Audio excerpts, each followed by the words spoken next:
And away we go. It's just me at the moment. At this point, I am actually not sure if Eric and or Riz are going to join. Most likely not, because the last episode of this podcast, they didn't appear, and for this episode, well, I'm not too sure. But either way, it must go on. The show must certainly go on. Now, before I start, as of this recording, my gosh, 32 degrees today. Good grief, that's you know what, I can't argue that how people put up with these temperatures. And you know, it can also be dangerous too. So yeah, it's always important to stay hydrated. At least that's what my parents keep telling me. Can't argue. And I was going to say something. Yeah, they're right. I can't argue with that. There's no arguing with that whatsoever. Nonetheless, on with the news. Mendenhall Glacier outburst sends record floodwaters toward Gen on August 3rd, 2025. Tesco flood barriers were erected along the Mendenhall River to protect nearby homes from potential flooding caused by a glacial outburst. This event comes after 2 years in which the Mendenhall Glacier functioned as an ice dam, periodically releasing enormous volumes of water that flooded areas further along the river. Authorities issued evacuations, alerted for residents in the 17-foot inundation zone, and coordinated the installation of about 10,000 4-foot barriers and a temporary levee to guard 460 properties. Officials warned that the outburst could discharge as much as 15 billion gallons of water, comparable to nearly 23,000 Olympic-sized swimming pools. And that flooding this year may approach near record levels, with the crest expected around midweek. The disaster declaration and preparedness measures aim to reduce impacts and preserve safety during what may be another historic glut, which may continue as long as the glacier seals the basin over the next 25 to 60 years. Wow, that is devastating. And also quite impressive how a glacier of that size has managed to keep. Well, I'm not going to say the glaciers what's keeping the properties in Alaska safe, but nature works in many ways, and this is one of them. But the question is it all worth it? Also, what were the Alaskans thinking building those homes near such a scenic, beautiful scenery? I get it, it's beautiful and scenery. It's scenic, but is it worth having to lose your home if the glacier does start to melt and then the water from the glacier then starts to sweep those homes away? Maybe. I would say the same thing if I was going to buy a home in the Alps in Switzerland, even if their taxes in the Valais canton are very, very high. I'm not sure for certain, but I have a feeling taxes in the Valais canton, Switzerland, will be high. So it will be worth it. I will say that. In life, there's always a price to pay, depending on where we are around the world. France hit by massive cheese recall over listeria fears. 2 people have been unalived in France from listeriosis caused by eating cheese contaminated with the listeria bacteria, according to Santé Publique France. French health authorities are now aware of 21 confirmed cases of listeriosis, the disease caused by the listeria bacteria. Of those 21 confirmed cases, 2 people have been unalived. One of those 2 had also had other underlying conditions. 21 infections were caused by a bacteria strain with similar characteristics. Therefore, the contamination may be traced back to the same source, a cheese factory in central France, from which several cheeses have now been recalled. By now, all potentially contaminated cheeses should have been removed from French stores' shelves. Anyone who still has potentially contaminated cheeses at home is advised not to consume them. The list of potentially contaminated French cheeses can be found at Rappel Consul. Listeriosis is caused by the Listeria bacterium. Contamination by Listeria monocytogenes can be dangerous for young children, pregnant women, people with compromised immunity, and the elderly. Well, thankfully, I'm none of those things.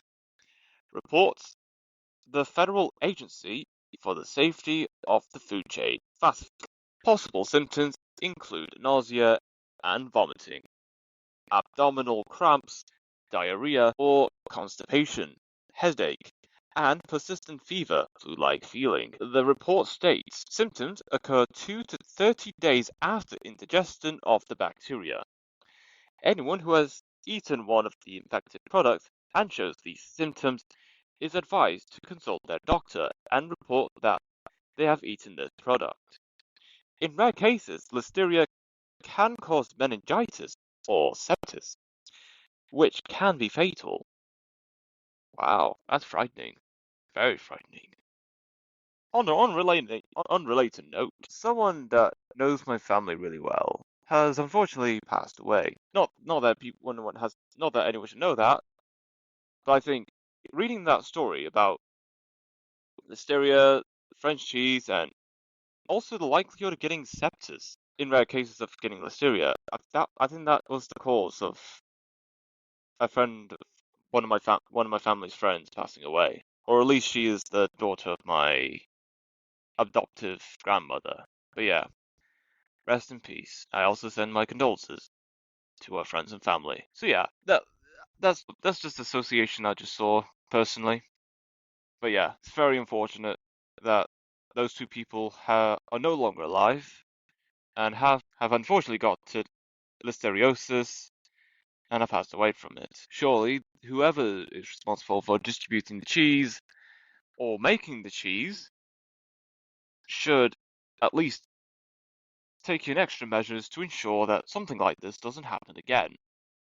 It might happen again, but not for a very long time, or unless a very unfortunate and uncontrollable error happens. French air traffic controllers suspended after 3 Palestine remark, but anti-Semitic attacks continue. An unexpected radio message has reignited tensions between France and Israel. Moments after takeoff from Paris Charles de Gaulle Airport, an air traffic controller broadcast the radio message "Free Palestine" to the pilot of an Israeli airline, El Al. The Israeli national airline called the incident unprofessional and inappropriate, stressing that any deviation from standard procedures during a sensitive phrase such as takeoff could jeopardize flight safety. El Al also reported that the Israeli Civil Aviation Authority is in contact with its French counterparts to clarify the incident. El Al will continue to fly around the world with the Israeli flag proudly on the tail of our aircraft, while ensuring the professionalism and safety of passengers and crew, the Israeli airline added in an official statement. Meanwhile, a French diplomatic source confirmed to the Times of Israel that Paris has temporarily suspended the renewal of work visas for El Al's security personnel in France. The decision, which would prevent the personnel from legally operating in the country, is reportedly linked to difficulties encountered by French diplomats during security checks conducted by El Al personnel at Charles de Gaulle Airport. Talks have begun with the Israeli embassy in France to resolve these difficulties, the diplomatic source explained, specifying that the visas were only temporarily suspended. Some reports suggest that the French measure may somehow reflect the growing tensions between Paris and Jerusalem over Israel's military conduct in the Gaza Strip. However, the diplomatic source denied a direct link, stating that these developments have been underway for some time. And yet, the French government as I said recently, that they will recognize the state of Palestine. And whilst I can't argue about try to stay professional, in the report I just read, how was saying free Palestine a risk to someone's safety? I mean, personally, it's just words. Unless it comes in a form of an action, like stabbing someone, or the conflict, or the likelihood of causing some kind of accident or physical damage, honestly, I do not know. And again, I understand that when in the workforce, and one trying to proceed with workings in day-to-day life, we have to keep things under wraps and keep things, I'm not going to say neutral, at least open-minded. Even when someone's going to have opinions that is going to trigger a lot of people's emotions. And everyone's entitled to their opinions, and they can react however way they like. However, you cannot let words get the best of you. You cannot let what people say affect how people continue working their day-to-day life in their day-to-day lives. That's all. That's all I have to say, and something that I want to point out. Understandable that there will be people that do not want to hear the difficulties and the sensitive topics that go on, and we're also sick and tired of hearing this story. However, do not let words have any power over you, and especially do not let words be the reason why particular operations and procedures could not continue when it is absolutely urgent and necessary. I can't stress enough how important it is to progress and continue with our lives, regardless of the difficulties and the stresses that we have to hear at least twice each day. And I think that's the maximum, at minimum, twice a week. Japanese warships visited New Zealand's capital Wellington for the first time in almost 90 years, docking on Friday. The visit aimed to deepen Japan's strategic ties in the South Pacific amid regional tensions. Officials say the Indo-Pacific deployment seeks a free and open region through military cooperation with New Zealand, Australia, and Pacific Island nations. That's nice. Nice to see the countries, nations are doing what they can to show that let's cooperate, let's do business. We're not enemies. The world is a better place, when all we can do is promote peace. Even some places, they would argue, we don't want that, we want problems. Always. And that's sad. That's very, very concerning. However, there is so much we can do. So back to the story about Japan visiting New Zealand, or at least their warships.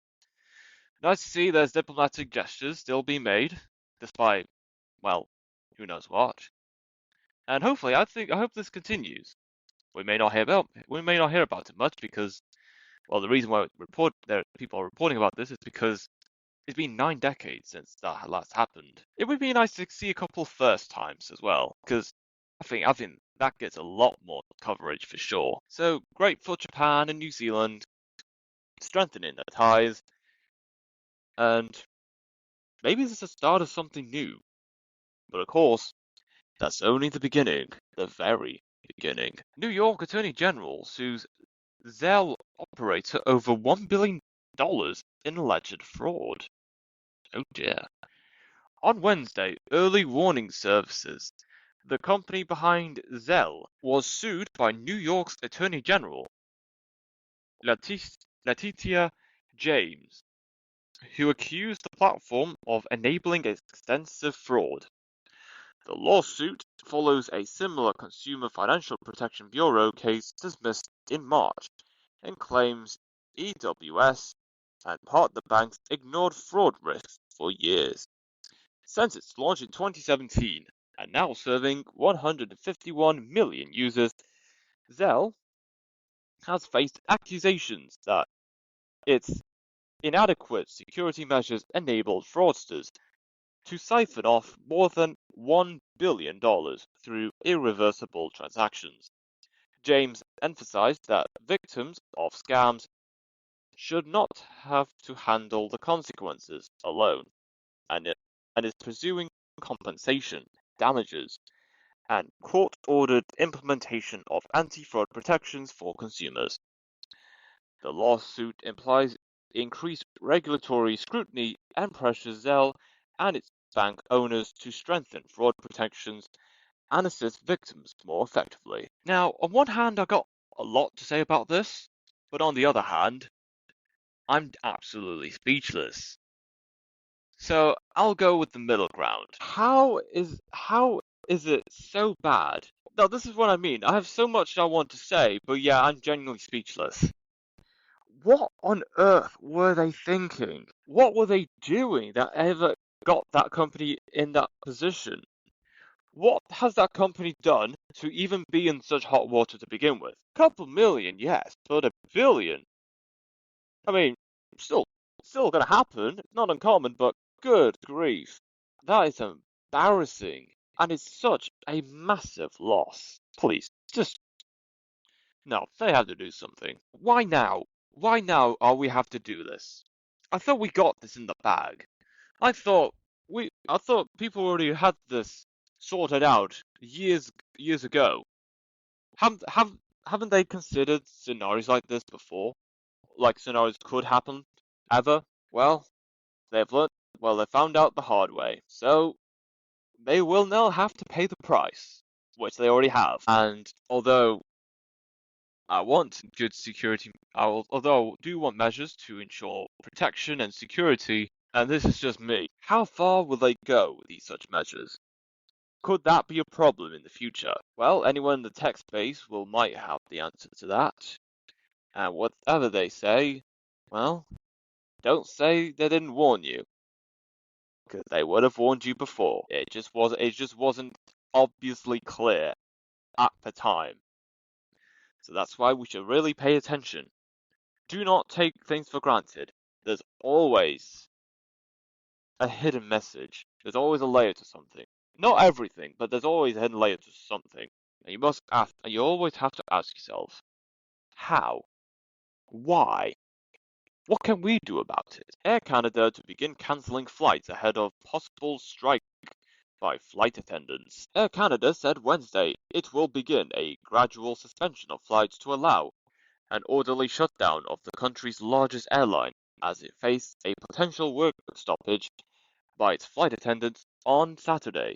The airline said the first flights will be cancelled Thursday, with more on Friday, and a complete cessation of flying by Air Canada and Air Canada Rouge by the weekend. The union, representing around 10,000 Air Canada flight attendants, issued a 72-hour strike notice Wednesday.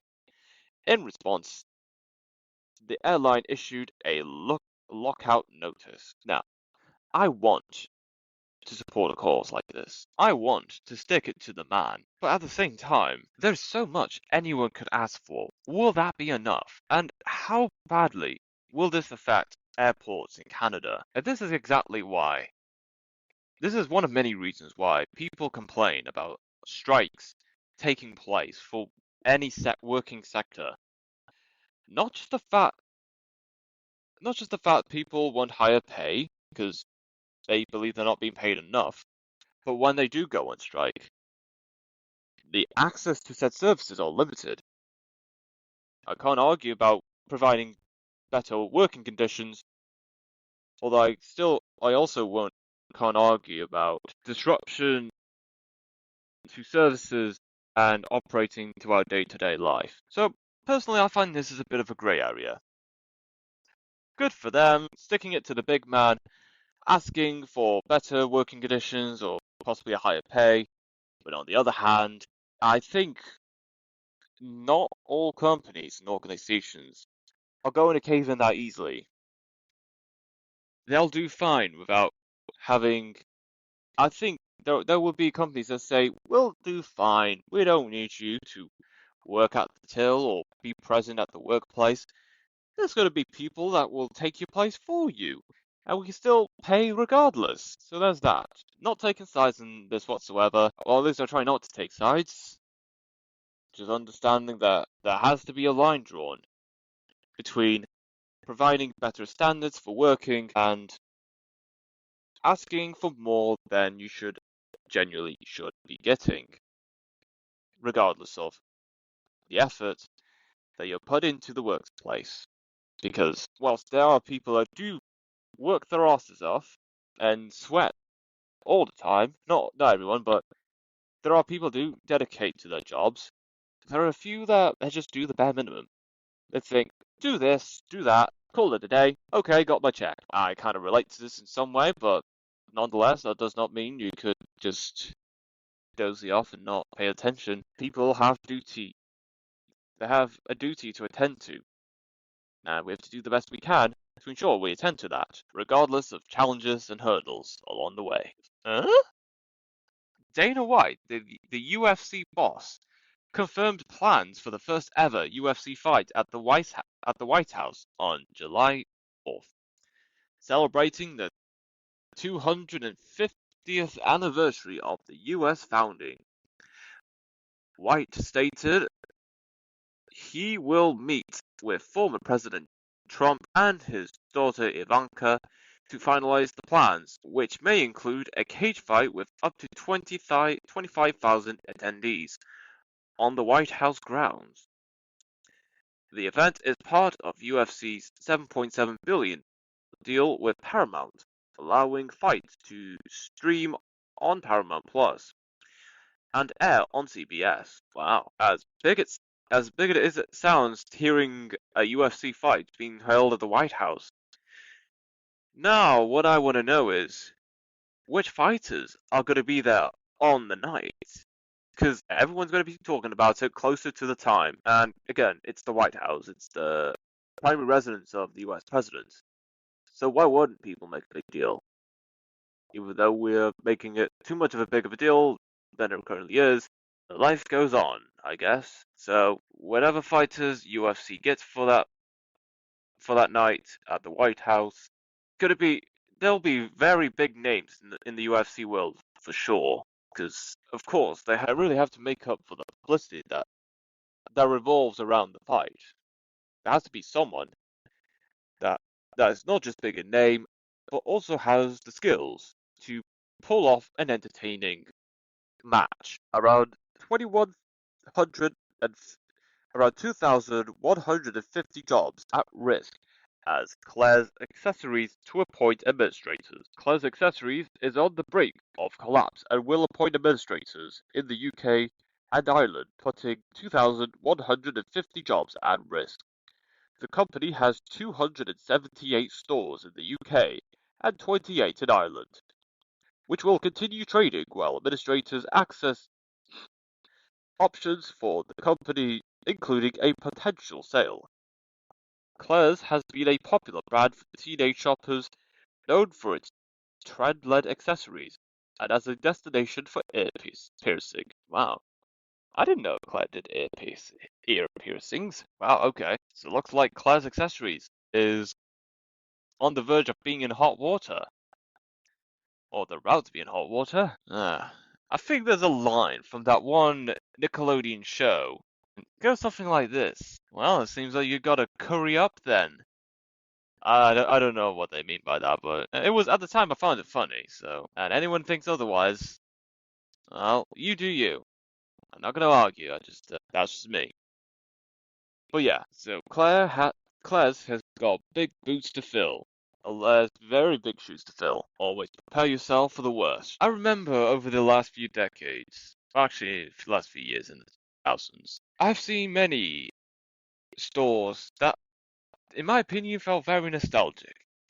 And it reminisces that timeline. And of course, hearing about them going out of business, well, it's very sad to hear they go. It brings so many memories, just going into those stores and hearing their names and whatnot. There's like a nostalgia factor that people romanticize about living at a time couple years back, when life was simpler. Life wasn't simpler. Our minds just got complicated. And in turn, our mindsets just made our surroundings in society a lot more complicated than it should be. However, nonetheless, hopefully Claire's find a way out of this mess, and if it doesn't, well, maybe. Maybe it's time to go. Again, I don't want to see stores go out of business. However, in the world of business, it's very unforgiving. It's harsh. But that's the cruel reality of it. You gotta get with the times. And if you don't get with the times, you're gonna be left behind. And you'll be nothing more than just a store in the past and something for people my age or of our generation to look back and say, oh, I remember that store. Oh, those were the days. I wish I could go back. But that's not going to happen again after that, unless some kind of takeover or someone with the has the determination or at least has a vision of bringing something back as a passion project to make a reality. We can't keep holding on to the past. Although it's a shame to see stores go, again, time the times are changing, and we have to do the best we can to ensure that no matter what, we stay true to ourselves. Nothing gets in the way, nonetheless. Manchester Arena bomb plotter charged with 3 counts of attempted murder. Hashem Abedi, the brother of the Manchester Arena bomber, has been charged with 3 counts of attempted murder. He is accused of attacking 4 prison officers at his HMP Franklin in County Durham on April 11th, with one officer assaulted and possessing a knife. Abedi, who was jailed in 2020 for helping plan the Manchester Arena bombing, is due to appear at Westminster Magistrates Court on September 18th. It's just so sad. Why do people like that exist? Forget what people identify as, forget their religion, race, ethnicity. It doesn't matter what someone identify as. It's their action. Whatever people do these days, whatever they do to cause harm to others, it's just not on. It shouldn't have happened to begin with. However, things just fall. One domino falls down at a time, making a trail of concurring, continuous, and simultaneous events. I remember the Manchester Arena bombing. I remember sitting at home at night watching some YouTube on my iPad, on my old iPad, and hearing a loud bang, which I believed at the time was an explosion. The split second I heard that, I was like, no. Like, I knew something bad happened. I knew something bad was going to happen right after that. And it did. The lives of those attending the Ariana Grande concert, the 22 people who've lost their lives at the Manchester Arena bombing. It's very sad. And it was more than a moment of grieving. Over time, hearing about that story, it also kind of shaped Greater Manchester's identity in regards to the bee. People see us as a symbol of how Manchester was the cradle of modern civilization. Like, Manchester was one of the first fully industrialized cities ever. If it wasn't for Manchester, there wouldn't be such thing as the Industrial Revolution. And if it wasn't for the Industrial Revolution, with the factories that popped up and the resources they made, society as we know today wouldn't be as advanced as it is today. So anyway, back to the story about the plotter. I don't know what goes on in their minds. I don't know what they think they would gain from that.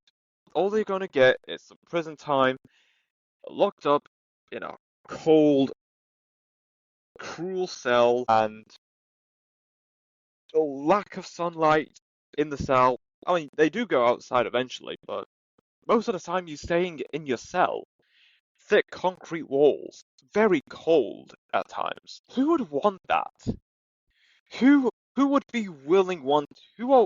who would voluntarily, willingly live in such conditions like that. And the 22 lives that were lost. Again, very sad. It's very unfortunate.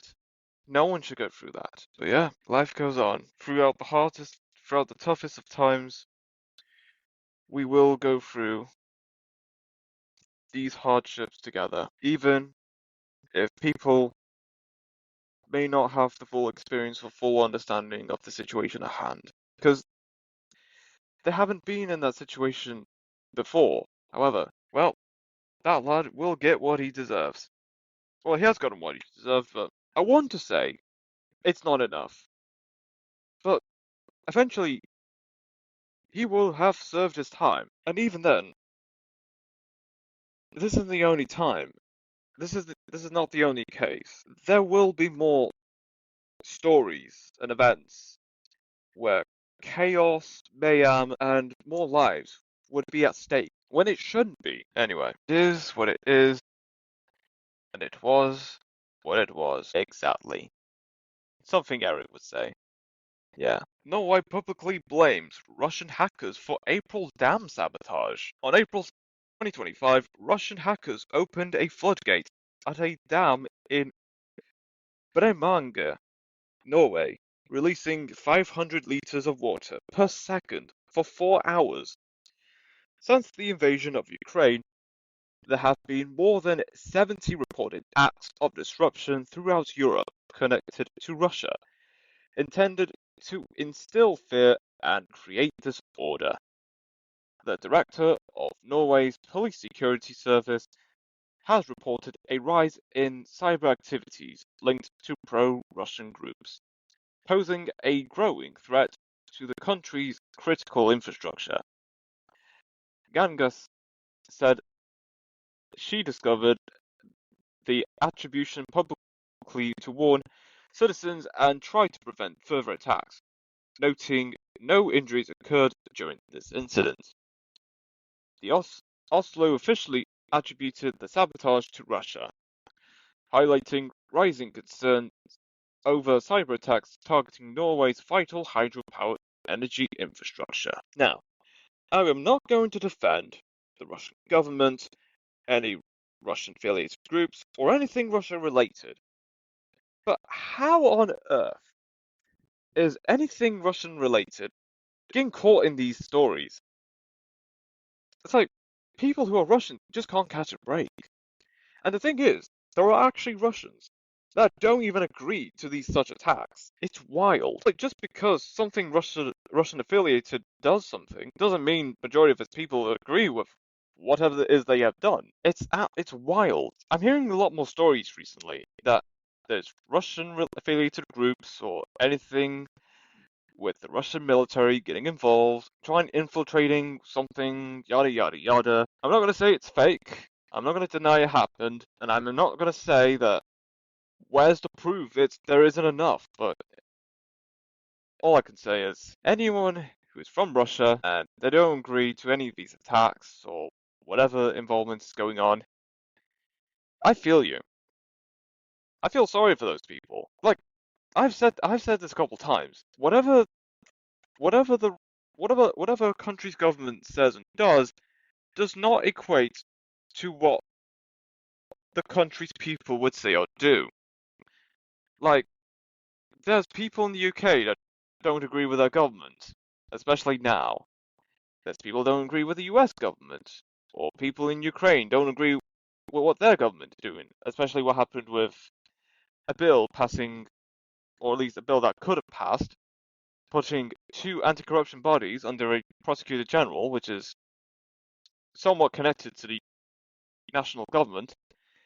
And yeah, a country's people, a nation's citizens are nothing like a nation's government. Hearing stories, anything Russian related, like infiltrating energy sources or getting too close to territory, and there are Russian people that do not agree with any of that, I feel sorry for you. Like, I don't agree with what's going on between Russia and Ukraine, but there has to be a balance. It's not easy being from a country that does stuff that certainly a lot of people do not agree with. It's certainly not easy. My country would never do such a thing, but it wouldn't be the first time. But hey, there is so much that anyone could do right now. Japanese pop idol Kenshin Kamimura was found guilty of indecent assault on a female interpreter in a Hong Kong court on Wednesday. Kamimura, a former member of the Japanese boy group One and Only, allegedly touched the interpreter's thighs repeatedly during a dinner. The judge handed down a conviction and fined Kamimura 15,000 Hong Kong dollars, about $1,900, but no prison term, despite a maximum possible sentence of 10 years. Where do I begin, men? Am I right? But not all men. But still, good grief. Again, people do stuff that makes people uncomfortable, and they get some kind of consequence going to court for what they've done, and then you get a prison sentence, you pay a fine. What? How do they not think that through? What does anyone think these days? Also, this is the first time I'm hearing this, so I'm not going to say that it's all fake. Like, no. You can't dismiss a case so serious. There has to be more to this. There should be more proof. And if it's proof, and if the proof at hand is true, then give him the 10 years prison sentence. It only makes sense, and it's only fair to do so. But the thing is, it's not likely to happen, because last time I remember, any celebrity that gets put behind bars, they only serve a fraction of their sentence, because whoever bails them out, they're rich. They are freaking loaded. They have enough money to bail the person out, and the people that were locked up for, like, how little time they were in prison for, they can continue living their lives like, yay, I can continue doing crap and making everyone's lives an absolute misery. And that's the issue. Making people pay fines as a way to get people out on bail or reduce people's sentences, that is not a good system. I get that money is what makes the world go round, and it is a tool to get by in life. But, however, there has to be a minimum limit where money is not involved. There has to be some limit where money does not play a role in anything whatsoever. That's just me. I think there should be a minimum prison sentence that someone should just serve no matter what the bail is. If people even have the money to bail them out to begin with, they have to serve the initial fraction of that sentence, at least half of that sentence, at the minimum, before people can put the money to bail someone out, and that person can just continue living their life. There has to be some kind of minimum for punishments. And of course, in terms of proving the guilt of an individual, for cases so serious where women would certainly feel uncomfortable, there has to be a way for people to document interactions and their surroundings. So when the time comes to go to court, boom, there's your evidence, put the man behind bars. I wouldn't argue. I wouldn't argue with that. I want to see something like that. But when will this be implemented or be put in place? That's not going to be for a long while at the earliest. I don't want to jump to conclusions with any of this whatsoever. However, there has to be something concrete to prove that what has been done is actually how it's been happened. Because yes, it's serious, but yeah, I've also heard many cases similar to this where there hasn't been strong enough evidence to prove that is the case, and that's just infuriating. So yeah, life is unfair sometimes. However, we just have to find the strength to keep living our lives to the best of our abilities. India, China set to resume direct flights as soon as next month. On August 12, 2025, India and China are set to resume direct passenger flights as early as next month, possibly announced around SCO summit in Tianjin. India-China ties deteriorated following deadly clashes in June 2020, and direct air connectivity has been suspended since the COVID-19 pandemic. India's civil aviation authorities asked carriers such as Air India and Indigo to be ready to launch flights, while Vikram Misri hosts Chinese Vice Foreign Minister Sun Weidong in Beijing. Both sides have agreed to promote people-to-people exchanges, particularly between media and think tanks, and to hold certain functional dialogues on trade and economic issues. Prime Minister Narendra Modi is scheduled to attend the SCO summit in Tianjin from August 1st as India and China plan to resume direct flights later this month. Well, I will say this, it's not easy for India and China to get along, given their cultural and economical differences, and it's certainly not easy getting between the two countries, not just because of the flights not being continued since COVID-19, but of course, it also comes down to, like, face-to-face interaction between people from those countries. Like, it could get heated, but I wouldn't know because I haven't seen it in person, personally. But I've so much about India and China's relations and how they respond to each other's responses. Well, huge dubs to them, even the most unlikeliest of countries with rivalries that goes back years, decades, centuries, maybe a millennium or two. It's nice to see that we prove to the world that despite our differences, we can still make business together, we can still make some kind of connection and ties together, and live our lives the way we want to live lives. Rock account briefly suspended on Twitter X. On August 11th, 2025, Elon Musk's social media platform X briefly suspended Grok for rule violations, lasting one afternoon. In recent months, Grok pushed conspiracy theories about South Africa and was briefly suspended from X after posting anti-Semitic content and calling itself Mecha Hitler. What? What is this? Nah, this sounds like an April Fool's joke. One reinstated Grok explained that during the brief suspension on August 11th, 2025, XAI refined filters, reduced bias, and improved compliance. Moving forward, this episode highlights AI's unpredictability and may push platforms to adopt real-time filters. The Musk Man. I miss the days when people referred to him as the cool electric guy. Back when people only know him for the guy that is the CEO of Tesla and SpaceX and whatnot. The moment he got himself into politics, not to say it's bad, but it didn't make his life any better either. And because he got himself, and since he ever got himself involved politically, there's now a handful of people on a particular side of the political spectrum that despises the man because of the opinions he expressed, which everyone's entitled to, and you don't have to agree with it, but nonetheless, people will get mad and they will not agree with you, no matter what. And it's such a bummer too. Not that I want the guy to do well. However, he has said in the past, I want to be on your side, but I can't.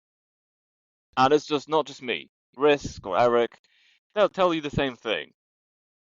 Like, even if someone that claims to be a savior of some sort, think really carefully about this. Do you think there'll be greater good coming out of that? Or is it just a way to get people's reaction? A way to give people hope for something, when nothing good will ever come out of it regardless? Because there are particular scripts, there are particular strategies amongst these groups of people that they have to follow to show not just to protect their own interests in business, finance, and their own reputation, but also to get entertainment across social media and mainstream news outlets. And people can disagree as much as they like about it. I'm not going to convince anyone otherwise on those grounds. But once you find out what's the reason why you hear these stories, there is no going back. So even when I do react to these stories, a part of me is like, should I care? Is it really going to change my life in any way? And if it does change my life, what is people in power or any higher authority going to do to prevent me living the life that I want to live? And the only reason certain people don't want me to live my life is because they would see me as some kind of threat to their way of life and their interests in the world of business and their own reputations. However, no one's going to get into that until they find out for themselves. The protests. It does not matter what the protest is. It doesn't matter what the subject is for a protest.